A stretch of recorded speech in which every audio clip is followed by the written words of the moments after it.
So ನಾನು ನಿಮ್ಗೆ fees ಎಷ್ಟು ಅಂತಾನೆ ಹೇಳಿರ್ಲಿಲ್ಲ. Actually choosing the right course ಏನೇನ್ ಪ್ಯಾಕ್ ಮಾಡ್ಕೋಬೇಕು. ಸೊ ಅಲ್ಲಿ ನನ್ನ ಕಂಡೀಷನಲ್ ಆಫರ್ ಸಿಕ್ಕಿತ್ತು. ನಾನು ಫಸ್ಟ್ JD ಸ್ಪೋರ್ಟ್ಸ್ ಮತ್ತೆ ಪೆನಿಸ್ ವರ್ಕ್ ಮಾಡಿದೆ. 14.5 euros per hour ಕೊಡ್ತಾರೆ. So before getting into part time ನಿಮ್ಮ ಹತ್ರ PPSN ಇರಬೇಕು. ಹಲೋ ಗೈಸ್, ಎಲ್ರಿಗೂ ನಮಸ್ಕಾರ. ಮತ್ತೊಮ್ಮೆ ನನ್ನ ಯೂಟ್ಯೂಬ್ ಚಾನಲ್ ನಿಮ್ಮೆಲ್ಲರಿಗೂ ಸ್ವಾಗತ. ನಿಮ್ಮೆಲ್ಲರಿಗೂ ಗೊತ್ತಿರೋ ಹಾಗೆ ನಾನು ಐರ್ಲೆಂಡ್ಗೆ ಮಾಸ್ಟರ್ಸ್ ಮಾಡಕ್ ಬಂದಿದ್ದೆ. ಸೊ ನನ್ನ ಕೋರ್ಸ್ ಬಂದು masters in electronics and computer technology. College ಬಂದು ಡಬ್ಲಿನ್ ಸಿಟಿ ಯೂನಿವರ್ಸಿಟಿ. ಇದು ಡಬ್ಲಿನ್ ಸಿಟಿಯಲ್ಲಿ ಇದೆ ಇದು. ಸೊ ನಾನು ಐರ್ಲೆಂಡ್ಗೆ ಬಂದಾಗಿಂದ ಹಿಡಿದು ಇಲ್ಲಿವರೆಗೂ ನನಗೆ ಸುಮಾರು ಜನ ಮೆಸೇಜ್ ಮಾಡ್ತಿದ್ರು. ಸೊ ನಾನು ಇಲ್ಲಿ ಹೆಂಗ್ ಬಂದೆ, ಮಾಸ್ಟರ್ಸ್ ಮಾಡೋದಕ್ಕೆ ಎಷ್ಟೆಷ್ಟೆಲ್ಲ ಪ್ರೊಸೀಜರ್ಸ್ ಇದೆ, ಎಷ್ಟೆಷ್ಟೆಲ್ಲ ದುಡ್ಡು ಖರ್ಚಾಗುತ್ತೆ, ಸೊ ಮುಂದೆ ಫ್ಯೂಚರ್ ಏನು, ಜಾಬ್ ಮಾರ್ಕೆಟ್ ಹೆಂಗಿದೆ, ಸೊ ಈ ತರ ಎಲ್ಲ ಕ್ವಶನ್ಸ್ ಕೇಳ್ತಿರೋ. ಸೊ ಅಷ್ಟೆಲ್ಲ ಕ್ವಶನ್ಸ್ಗೂ ನಾನು ಇವತ್ತು ನಿಮ್ಗೆ ಆನ್ಸರ್ ಮಾಡ್ತೀನಿ. ವಿಡಿಯೋನ ಸ್ಕಿಪ್ ಮಾಡದೆ ನೀವು ಕಂಪ್ಲೀಟ್ ಆಗಿ ನೋಡಿ. ಸೊ ಇವಾಗ ನಾವು ಸ್ಟೆಪ್ಸ್ ಬಗ್ಗೆ ಮಾತಾಡೋಣ. Choosing the course, choosing the country, choosing the university or college, satisfying eligibility criteria, application for the university or college, receiving offer letter, application for visa, flight booking, finding accommodation, packing everything, finding part-time jobs, salary in part-time. So ನಾವು ಇಷ್ಟು steps ಒಂದು brief ಆಗಿ explanation ಕೊಡ್ತೀನಿ. So ನಾನು video start ಮಾಡೋದಕ್ಕಿಂತ ಮೊದಲೇ ಹೇಳ್ಬಿಡ್ತೀನಿ, ಇದೆಲ್ಲ ಜನರಲೈಸ್ ಟಾಪಿಕ್ ಅಲ್ಲ. ಸೊ ನನ್ನ ಪರ್ಸನಲ್ ಎಕ್ಸ್ಪೀರಿಯನ್ಸ್ ನ ನಿಮ್ಗೆ ಶೇರ್ ಮಾಡ್ತಾ ಇದೀನಿ. ಸೊ ನೀವು ಮಾಸ್ಟರ್ಸ್ ಮಾಡಬೇಕು ಅಂತ ನಿಮ್ ತಲೆಯಲ್ಲಿ ಏನಾದ್ರು ಒಂದು ಐಡಿಯಾ ಬಂದ್ರೆ, ಸೊ ಮೊದಲನೇ ಸ್ಟೆಪ್ ನೀವು ಮಾಡಬೇಕಾಗಿರೋದು ಏನು ಅಂತಂದ್ರೆ ಚೂಸಿಂಗ್ ದಿ ರೈಟ್ ಕೋರ್ಸ್. ಕೆಲವರು ಇಂಜಿನಿಯರಿಂಗ್ ಮಾಡ್ತಾ ಇರ್ತೀರಾ, ಕೆಲವರು ಮ್ಯಾನೇಜ್ಮೆಂಟ್ ಕೋರ್ಸ್ ಮಾಡಬೇಕು ಅನ್ಕೊಂಡಿದ್ದೀರಾ, ಕೆಲವರು ಫೈನಾನ್ಸ್ ಮೇಲೆ ಹೋಗ್ಬೇಕು ಅನ್ಕೊಂಡಿದ್ದೀರಾ. ಸೊ ನಾನ್ ಇಂಡಿಯಾದಲ್ಲಿ ಇಂಜಿನಿಯರಿಂಗ್ ಮಾಡಿದೆ. ಸೊ ಇಲ್ಲಿ ಬಂದು ನಾನು ಇಂಜಿನಿಯರಿಂಗ್ ಬೇಸ್ ಮೇಲೆ ಮಾಸ್ಟರ್ಸ್ ಮಾಡಬೇಕು ಅಂತ ಅನ್ಕೊಂಡಿದ್ದೆ. ಸೊ ನಾನು ಇವಾಗ ಫೈನಾನ್ಸ್ ಬಗ್ಗೆ, ಮ್ಯಾನೇಜ್ಮೆಂಟ್ ಬಗ್ಗೆ ಹೇಳಕ್ಕಾಗಲ್ಲ, ಯಾಕೆಂದ್ರೆ ನಾನು ಮಾಡಿರೋ ಪರ್ಟಿಕ್ಯುಲರ್ ಕೋರ್ಸ್ ಬಂದು ಎಲೆಕ್ಟ್ರಾನಿಕ್ಸ್ ಮೇಲೆ. ಸೊ ಅದ್ರ ಬಗ್ಗೆ ಡೀಟೇಲ್ಸ್ ಕೊಡ್ತೀನಿ. ಸೊ ಇದೇ ತರ ಎಲ್ಲಾ ಪ್ರೊಸೀಜರ್ಸ್ ಆಲ್ಮೋಸ್ಟ್ ಸೇಮ್ ಇರುತ್ತೆ ಬೇರೆ ಕೋರ್ಸ್ಗೂ, ಬಟ್ ಅದ್ರದ್ದು ಎಲಿಜಿಬಿಲಿಟಿ ಮತ್ತೆ ಡಾಕ್ಯುಮೆಂಟ್ ಸ್ವಲ್ಪ ಡಿಫರೆನ್ಸ್ ಇರ್ಬೋದು.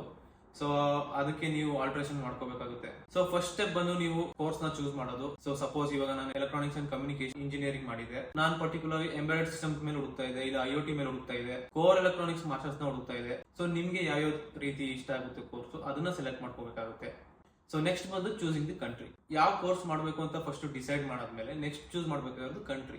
ಸೊ ಸಪೋಸ್ ಇವಾಗ ನಾನು ಯುರೋಪಿಯನ್ ಕಂಟ್ರೀಸ್ ಹೋಗ್ಬೇಕು. ಯುರೋಪಿಯನ್ ಕಂಟ್ರೀಸ್ ಅಲ್ಲಿ ಟಾಪ್ ಮೋಸ್ಟ್ ಇದ್ದಿದ್ದು ನನಗೆ ಜರ್ಮನಿ ಇತ್ತು. Germany, Denmark, Norway, Ireland, UK. So ನನಗೆ ಇಷ್ಟು ಕಂಟ್ರೀಸ್ ಆಪರ್ಚುನಿಟೀಸ್ ಇತ್ತು. ಜರ್ಮನಿ ಹೋಗ್ಬೇಕು ಅಂದ್ರೆ ನೀವು ಜರ್ಮನ್ ಲ್ಯಾಂಗ್ವೇಜ್ ಕಲಿಬೇಕು, ಹಾಗೆ ಫ್ರಾನ್ಸ್ ಹೋಗ್ತೀನಿ ಅಂದ್ರೆ ಫ್ರೆಂಚ್ ಕಲಿಬೇಕು. ಸೊ ಯುರೋಪಿಯನ್ ಕಂಟ್ರೀಸ್ ಬೇರೆ ಬೇರೆ ಕಂಟ್ರೀಸ್ ಹೋದ್ರೆ ನೀವು ಬೇರೆ ಬೇರೆ ಲ್ಯಾಂಗ್ವೇಜ್ ಕಲಿಬೇಕಾಗುತ್ತೆ. ಸೊ ನಾನೇನ್ ಮಾಡಿದೆ, UK ಆರ್ ಐರ್ಲೆಂಡ್ ಅಂತ ಫಿಕ್ಸ್ ಆಗಿದೆ. ಸೊ ನಂಗೆ UK ಹೋಗೋಕೆ ಇಷ್ಟ ಇರಲಿಲ್ಲ. Ireland is an English speaking country. So ನಾನು ಐರ್ಲೆಂಡ್ ನ ಚೂಸ್ ಮಾಡಿದೆ. ಸೊ ನೀವು ಚೂಸ್ ಮಾಡೋ ಕೋರ್ಸ್ ಆ ಕಂಟ್ರಿಲಿ ಇದೆಯಾ ಅಂತ ಚೆಕ್ ಮಾಡಬೇಕು ಮುಂಚೆನೆ. ಸೊ ನೀವು ಕೋರ್ಸ್ ಚೂಸ್ ಮಾಡಾಯ್ತು, ಕಂಟ್ರಿ ಚೂಸ್ ಮಾಡಾಯ್ತು. ನೆಕ್ಸ್ಟ್ ಸ್ಟೆಪ್ ಬಂದು ಚೂಸಿಂಗ್ ದಿ ಯೂನಿವರ್ಸಿಟಿ. ಸೊ ಯಾವ ಸಬ್ಜೆಕ್ಟ್ಸ್ ಮೇಲೆ ನೀವು ಮಾಸ್ಟರ್ಸ್ ಮಾಡಬೇಕು ಅಂತ ಅನ್ಕೊಂಡಿರ್ತೀರಲ್ವಾ, ಸೊ ಅದ್ರ ಪ್ರಕಾರ ನೀವು ಯೂನಿವರ್ಸಿಟಿ ಚೂಸ್ ಮಾಡಬೇಕು.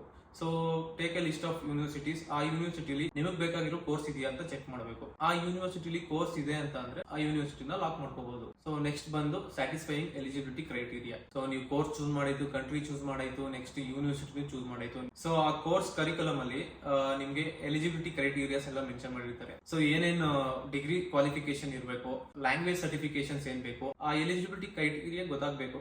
ಇಂಗ್ಲಿಷ್ ಪ್ರಾಫಿಷಿಯನ್ಸಿ ಟೆಸ್ಟ್ ಸರ್ಟಿಫಿಕೇಟ್ ಅಂತ ಕೇಳಿರ್ತಾರೆ. ಸೊ ಇಂಗ್ಲಿಷ್ ಪ್ರಾಫಿಷಿಯನ್ಸಿ ಟೆಸ್ಟ್ ಬಂದು IELTS ಆಗಿರ್ಬೋದು, ಟೋಫಿಲ್ ಆಗಿರ್ಬೋದು, ಇಲ್ಲ ಡ್ಯೂಲಿಂಗೋ ಆಗಿರ್ಬೋದು. ಸೊ ನೀವು ಆ ಪರ್ಟಿಕ್ಯುಲರ್ ಯೂನಿವರ್ಸಿಟಿ ಏನ್ ಡಿಮ್ಯಾಂಡ್ ಮಾಡ್ತಿದ್ಯಾ ಅದನ್ನ ನೀವು ಎಕ್ಸಾಮ್ ತಗೋಬೇಕಾಗುತ್ತೆ. ನೆಕ್ಸ್ಟ್ ಬಂದು application for that university.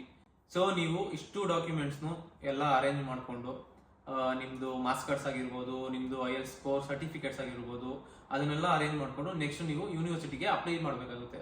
So ಕೆಲವೊಂದು ಯೂನಿವರ್ಸಿಟಿ ದುಡ್ಡನ್ನ ಚಾರ್ಜ್ ಮಾಡ್ತಾರೆ, ಇನ್ನೊಂದು ಕೆಲವೊಂದು ಯೂನಿವರ್ಸಿಟಿ ಫ್ರೀ ಆಫ್ ಕಾಸ್ಟ್ ಇರುತ್ತೆ ಅಪ್ಲಿಕೇಶನ್ ಫೀಸ್ ಎಲ್ಲ. ಸೊ ಅಪ್ಲೈ ಮಾಡಬೇಕು. ಸೊ ಇಷ್ಟು ಡಾಕ್ಯುಮೆಂಟ್ಸ್ ತಗೊಂಡು ನೀವು ಅಪ್ಲೈ ಮಾಡಿದ್ಮೇಲೆ so you wait for their reply. So next step ಬಂದು ರಿಸೀವಿಂಗ್ ಆಫರ್ ಲೆಟರ್. ಸೊ ನೀವೇನಾದ್ರೂ ಅಪ್ಲಿಕೇಶನ್ ಪ್ರೋಸೆಸ್ ಅಲ್ಲಿ ಸಕ್ಸೀಡ್ ಆಗಿದ್ರೆ ನಿಮ್ಗೆ ಅವರು ಆಫರ್ ಲೆಟರ್ ಕಳಿಸ್ತಾರೆ. ಸೊ ಆಫರ್ ಲೆಟರ್ ಅಲ್ಲಿ ನಿಮ್ಗೆ ಅದು ಕಂಡೀಷನಲ್, ಅನ್ಕಂಡೀಷನಲ್ ಆಫರ್ ಲೆಟರ್ ಅಂತಾನು ಮೆನ್ಷನ್ ಮಾಡಿರ್ತಾರೆ. ಕಂಡೀಷನಲ್ ಆಫರ್ ಲೆಟರ್ ಆಗಿದ್ರೆ ನಿಮ್ಗೆ ಆ ಕಂಡೀಷನ್ ಏನೇನು ರಿಮೈನಿಂಗ್ ಡಾಕ್ಯುಮೆಂಟ್ಸ್ ನೀವು ಸಬ್ಮಿಟ್ ಮಾಡಬೇಕು. ಸೊ ಸಪೋಸ್ ನಾನು ಬಂದು ನಾನು ಫೈನಲ್ ಇಯರ್ ಇರ್ಬೇಕಾದ್ರೆ ಅಪ್ಲೈ ಮಾಡಿದೆ. ಸೊ ಅಲ್ಲಿ ನನ್ನ ಕಂಡೀಷನಲ್ ಆಫರ್ ಸಿಕ್ಕಿತ್ತು. ಸೊ ಆ ಆಫರ್ಸ್ ಅಲ್ಲಿ ಏನೇನು ಕಂಡೀಷನ್ಸ್ ಇತ್ತು ಅಂತಂದ್ರೆ ನನ್ನ ಫೈನಲ್ ಟ್ರಾನ್ಸ್ಕ್ರಿಪ್ಟ್ಸ್ ಮತ್ತೆ IELTS ಸ್ಕೋರ್ 6.5 ಮಿನಿಮಮ್ ಬ್ಯಾಂಡ್ಸ್ ಇರಬೇಕು ಅಂತ ಆಫರ್ ಲೆಟರ್ ಅಲ್ಲಿ ನನಗೆ ಮೆನ್ಷನ್ ಮಾಡಿ ಕಳಿಸಿದ್ರು. ಮತ್ತೆ 2 ಡಾಕ್ಯುಮೆಂಟ್ಸ್ ಸಬ್ಮಿಟ್ ಮಾಡಿ ಅನ್ಕಂಡೀಷನಲ್ ಆಫರ್ ಲೆಟರ್ ತಗೊಂಡೆ. ಸೊ ನಾನ್ ನಿಮ್ಗೆ ಫೀಸ್ ಎಷ್ಟು ಅಂತಾನೆ ಹೇಳಿರ್ಲಿಲ್ಲ. ಆಕ್ಚುಲಿ ವೀಸಾ ಅಪ್ಲೈ ಮಾಡೋದಕ್ಕೂ ಮುಂಚೆ ನೀವು ಫೀಸ್ ಕಟ್ಟಬೇಕು. ನಂದು ಕಾಲೇಜ್ ಫೀಸ್ ಬಂದು 18,000 euros ಆಗಿತ್ತು. ಸೊ ಅದರಲ್ಲಿ ನಾನು 60% ಫೀಸ್ ಪೇ ಮಾಡಿದೆ. ನೀವು ವೀಸಾ ಅಪ್ಲೈ ಮಾಡಬೇಕು ಅಂದ್ರೆ ಮಿನಿಮಮ್ 60% ಫೀಸ್ ಕಟ್ಟಬೇಕು ಲೀಗಲಿ. ಅದ್ರ ಜೊತೆಗೆ ನಾನು 7 lakh rupees ನಾನು ಡೆಪಾಸಿಟ್ ಇಟ್ಟಿದ್ದೆ. ಬೇರೆ ಕಂಟ್ರಿ ಹೋಗ್ತಿದ್ದೀರಾ ಅಂದ್ರೆ ಅಲ್ಲಿ ಸರ್ವೈವ್ ಆಗೋದಕ್ಕೆ ನಿಮ್ಮ ಹತ್ರ ಇಷ್ಟು ದುಡ್ಡಿದೆ ಅಂತ 5 to 7 lakh lakhs rupees ನೀವು ಡೆಪಾಸಿಟ್ ತೋರಿಸಲೇಬೇಕಾಗುತ್ತೆ. ಸೊ ನೆಕ್ಸ್ಟ್ ಸ್ಟೆಪ್ ಏನು, ಅಪ್ಲಿಕೇಶನ್ ಫಾರ್ ವೀಸಾ. ಒಂದು ಕಂಟ್ರಿಯಿಂದ ಇನ್ನೊಂದು ಕಂಟ್ರಿಗೆ ನೀವು ಹೋಗ್ಬೇಕು ಅಂದ್ರೆ ನಿಮಗೆ ವೀಸಾ ಬೇಕು. ಸೊ ವೀಸಾ ನಿಮ್ಗೆ 3 ಟೈಪ್ ಇರುತ್ತೆ. ಒಂದು ವರ್ಕ್ ವೀಸಾ ಇರ್ಬೋದು, ಇನ್ನೊಂದು ಸ್ಟಡಿ ವೀಸಾ ಇರ್ಬೋದು, ಇನ್ನೊಂದು ಟೂರಿಸ್ಟ್ ವೀಸಾ ಅಂತ ಇರುತ್ತೆ. ಸೊ ನಾವು ಪರ್ಟಿಕ್ಯುಲರ್ ಆಗಿ ನಾವು ಸ್ಟಡಿಗೆ ಹೋಗ್ತಾ ಇರೋದ್ರಿಂದ ಸ್ಟಡಿ ವೀಸಾಗೆ ನೀವು ಅಪ್ಲೈ ಮಾಡಬೇಕಾಗುತ್ತೆ. ಸೊ ಅದಕ್ಕೆ ಏನೇನ್ ಡಾಕ್ಯುಮೆಂಟ್ಸ್ ಬೇಕು? ಸೊ ಮೇನ್ ಥಿಂಗ್ ಬೇಕಾಗಿರೋದು, ನೀವು ಯಾವ ಕಾಲೇಜ್ಗೆ ಅಪ್ಲಿಕೇಶನ್ ಹಾಕಿರ್ತಾರಲ್ಲ ಆ ಕಾಲೇಜಿಂದ ಆಫರ್ ಲೆಟರ್ ಬೇಕಿರುತ್ತೆ. ಸೊ ಅದ್ರ ಜೊತೆಗೆ ಬೇಸಿಕ್ ಡಾಕ್ಯುಮೆಂಟ್ಸ್, ನಿಮ್ಗೆ ವೀಸಾ SOP ಆಗಿರ್ಬೋದು, ಆಮೇಲೆ ನಿಮ್ದು ಫೈನಾನ್ಷಿಯಲ್ ಫಂಡ್ಸ್ ಸ್ಟೇಟ್ಮೆಂಟ್ಸ್ ಆಗಿರ್ಬೋದು. ಸೊ ಇಷ್ಟೆಲ್ಲ ಡಾಕ್ಯುಮೆಂಟ್ಸ್ ನೀವು ಅರೇಂಜ್ ಮಾಡ್ಕೊಂಡು ವೀಸಾ ಅಪ್ಲೈ ಮಾಡ್ತೀರಾ. ವೀಸಾ ಎಲ್ಲ ಸಕ್ಸಸ್ಫುಲ್ ಆದ್ರೆ ಸೊ ನಿಮ್ ಪಾಸ್ಪೋರ್ಟ್ಗೆ ಅವರು ವೀಸಾ ಸ್ಟಾಂಪ್ ಹಾಕಿ ನಮಗೆ ಮತ್ತೆ ನಿಮ್ಮ ಅಡ್ರೆಸ್ ಗೆ ಸೆಂಡ್ ಮಾಡ್ತಾರೆ. ಸೊ ವೀಸಾ ಎಲ್ಲ ಬಂದಾದ್ಮೇಲೆ ನೆಕ್ಸ್ಟ್ ಏನು, flight booking. So flight tickets ನ ಬುಕ್ ಮಾಡ್ತೀರಾ, ನಿಮ್ ಯಾವ ಏರ್ಲೈನ್ಸ್ ಅಲ್ಲಿ ಬೇಕೋ, ಯಾವ ಚೀಪ್ ಆಗಿ ಸಿಗುತ್ತೆ. ಸೊ ಇಟ್ಸ್ ಬೆಟರ್ ನೀವು ಒಂದು 20 days 30 days ಮುಂಚೆನೆ ಬುಕ್ ಮಾಡಿದ್ರೆ ನಿಮ್ಗೆ ಚೀಪ್ ಆಗಿ ಸಿಗ್ಬೋದು. ಸೊ ನೆಕ್ಸ್ಟ್ ಸ್ಟೆಪ್ ಬಂದು ಫೈಂಡಿಂಗ್ ಅಕಾಮಿಡೇಷನ್. ಸೊ ಐರ್ಲೆಂಡ್ ಅಲ್ಲಿ ಪರ್ಟಿಕ್ಯುಲರ್ ಆಗಿ ಡಬ್ಲಿನ್ ಸಿಟಿಯಲ್ಲಿ ಅಕಾಮಿಡೇಷನ್ ಕ್ರೈಸಿಸ್ ತುಂಬಾನೇ ಇದೆ. ಸೊ ಇಲ್ಲಿ ಬರೋಕ್ಕೂ ಮುಂಚೆ ಅಕಾಮಿಡೇಷನ್ ನ ಊರಲ್ಲೇ ಇದ್ಕೊಂಡು ಎಲ್ಲ ಸಾರ್ಟ್ ಔಟ್ ಮಾಡ್ಕೊಂಡ್ ಬನ್ನಿ. ಸೊ ನೆಕ್ಸ್ಟ್ ಸ್ಟೆಪ್ ಬಂದು ಪ್ಯಾಕಿಂಗ್ ಎವ್ರಿಥಿಂಗ್ ಬಿಫೋರ್ ಲೀವಿಂಗ್. ಇಲ್ಲಿ ಬರೋಕ್ಕೂ ಮುಂಚೆ ಏನೇನ್ ಡಾಕ್ಯುಮೆಂಟ್ಸ್ ತರಬೇಕು ಅದನ್ನೆಲ್ಲ ಜೋಡಿಸ್ಕೊಂಡು ಏನೇನ್ ಪ್ಯಾಕ್ ಮಾಡ್ಕೋಬೇಕು, ನಿಮ್ ಊಟದ ಐಟಮ್ಸ್ ಆಗಿರ್ಬೋದು, ಸ್ವಲ್ಪ ವೆಸಲ್ಸ್ ಇರ್ಬೋದು, ಒಂದ್ ಸ್ವಲ್ಪ ಅರೇಂಜ್ ಮಾಡ್ಕೊಂಡು ನಿಮ್ಗೆ ಏನ್ ಪರ್ಟಿಕ್ಯುಲರ್ ಆಗಿ ಇಷ್ಟ ಆಗುತ್ತೋ ಆ ತರ ಥಿಂಗ್ಸ್ ಎಲ್ಲ ತಗೊಂಡು ಇಲ್ಲಿಗೆ ಬನ್ನಿ. ನೆಕ್ಸ್ಟ್ ಒಂದ್ ಸ್ಟೆಪ್ ಮಿಸ್ ಮಾಡ್ಬಿಟ್ಟಿದೀನಿ. ಸೊ ಕಾಲೇಜ್ ಬಗ್ಗೆನೇ ಹೇಳಿದೆ ನಾನು. ಸೊ ಕಾಲೇಜ್ ಹೋಗ್ಬಿಟ್ಟು ನೀವು ಎಲ್ಲ ರಿಜಿಸ್ಟ್ರೇಷನ್ ಪ್ರೋಸೆಸ್ ತುಂಬಾ ಇರುತ್ತೆ. ಕಾಲೇಜಲ್ಲಿ ID ಇಸ್ಕೊಂಡು ನೆಕ್ಸ್ಟ್ ಕೆಲವೊಂದು IDs ನ ನೀವು ಅಪ್ಲೈ ಮಾಡ್ಬೇಕಾಗುತ್ತೆ. ಐರ್ಲೆಂಡ್ ಅಲ್ಲಿ ಪರ್ಟಿಕ್ಯುಲರ್ ಆಗಿ PPSN ಮತ್ತೆ GNIB ಅನ್ನೋ ಒಂದು 2 ಕಾರ್ಡ್ ಗೆ ನೀವು ಅಪ್ಲೈ ಮಾಡ್ಬೇಕಾಗುತ್ತೆ. PPSN ಬಂದು ಸೇಮ್ ಪ್ಯಾನ್ ಕಾರ್ಡ್ ತರ. ಸೊ GNIB ಬಂದು ಐರಿಷ್ ರೆಸಿಡೆನ್ಸ್ ಪರ್ಮಿಟ್ ಅಂತ ಹೇಳ್ತೀವಿ. ಸೊ ಅವೆರಡನ್ನು ನೀವು ಮಾಡಿಸ್ಕೋಬೇಕು. ಅವೆರಡು ಬಂದಾದ್ಮೇಲೆ ನೀವು ಪಾರ್ಟ್ ಟೈಮ್ ಹುಡುಕಕ್ಕೆ ಸ್ಟಾರ್ಟ್ ಮಾಡಬಹುದು. So finding part time jobs. So particular ಆಗಿ ಹೇಳ್ತೀನಿ, ಪಾರ್ಟ್ ಟೈಮ್ ಜಾಬ್ಸ್ಗೆ ನೀವು ಸ್ಟೂಡೆಂಟ್ ಆಗಿದ್ದಾಗ ಬರೀ ವೀಕ್ಲಿ 20 hours ಮಾತ್ರ ವರ್ಕ್ ಮಾಡೋಕ್ಕಾಗೋದು. So before getting into part time ನಿಮ್ಮ ಹತ್ರ PPSN ಇರಬೇಕು. ಸೊ PPSN ಇದ್ರೆ ಮಾತ್ರನೇ ನಿಮ್ಗೆ ಎಂಪ್ಲಾಯರ್ಸ್ ಜಾಬ್ ಕೊಡಕ್ ಸಾಧ್ಯ. ಸೊ ಪಾರ್ಟ್ ಟೈಮ್ ಜಾಬ್ಸ್ ಬಂದು ರೆಸ್ಟೋರೆಂಟ್ ಅಲ್ಲಿ ಆಗಿರ್ಬೋದು, ಮೆಕ್ಡೊನಾಲ್ಡ್ಸ್ ಅಲ್ಲಿ, burger king, various bars restaurants ಅಲ್ಲೆಲ್ಲ ಕೆಲಸ ಮಾಡಬಹುದು. ಸೊ ನಾನ್ ಪರ್ಟಿಕ್ಯುಲರ್ ಆಗಿ ನಾನು ಸೆಕ್ಯೂರಿಟಿ ಕೆಲಸ ಮಾಡ್ತಾ ಇದ್ದೀನಿ. ನಾನು ಫಸ್ಟ್ JD ಸ್ಪೋರ್ಟ್ಸ್ ಮತ್ತೆ ಪೆನಿಸ್ ಅಲ್ಲಿ ವರ್ಕ್ ಮಾಡಿದೆ. ಸೊ ಅದಾದ್ಮೇಲೆ ನಾನು ಏನ್ ಮಾಡಿದೆ, ಸೆಕ್ಯೂರಿಟಿ ಕೆಲಸ ಸೇರ್ಕೊಂಡೆ. ಸೆಕ್ಯೂರಿಟಿ ಕೆಲಸದಲ್ಲಿ ನಮ್ಗೆ ಪೀಸ್ಫುಲ್ ಜಾಬ್ ಅಂತ ಹೇಳ್ಬೋದು. ಸೊ ಫೈನಲಿ ನೀವು ವೆಯ್ಟ್ ಮಾಡ್ತಿದ್ದು salary in part time job ಎಷ್ಟಿರ್ಬೋದು ಅಂತ. ಸೊ ಐರ್ಲೆಂಡ್ ಅಲ್ಲಿ ಒಂದು ಪರ್ಟಿಕ್ಯುಲರ್ ಆಗಿ ಮಿನಿಮಮ್ ವೇಜ್ ಅಂತ ಇಷ್ಟು ಫಿಕ್ಸ್ ಮಾಡಿರ್ತಾರೆ. 1 hourಗೆ ಇವರು 12.7 euros ಕೊಡ್ತಾರೆ.